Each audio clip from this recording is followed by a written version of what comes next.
连日滂沱大雨，将沙巴槟南邦县的哥洛毕斯区淹成了水乡泽国。这个区槟南邦哥罗毕斯这边呢非常严重，为什么呢？因为它这个雨水下来，又有水坝在这边，它太多水的时候，它就要放水。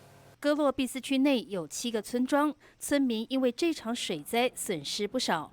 当地慈济志工接获消息之后，前往看灾关怀村民。Dari NGO Sujian mau tanya-tanya, ada orang di Mama ada? So you punya barang-barang semua tidak boleh pakai lagi? Habis kami kesak kamu itu besar. Oh, jadi tidak sempat kamu lari lah? Sempat? Orang sengaja lari. Kami lari pun dari atap.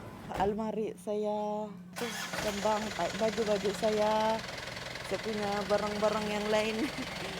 Memang tidak selamat lah sebab dia 2 hari 2 malam kan bertampung dalam air。村民描述，水位最高时几乎淹没屋顶。志工挨家挨户了解灾况后，发放祝福金给重灾户。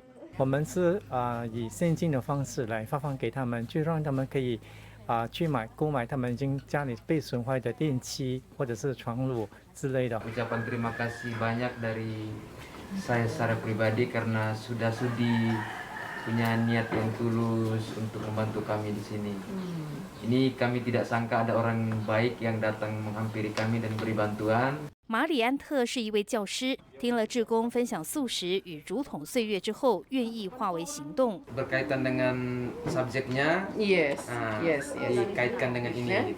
援助及时到位，水患艰难时刻，村民感受社会的温暖。大爱新闻谢念祥、吴永贵，马来西亚报道。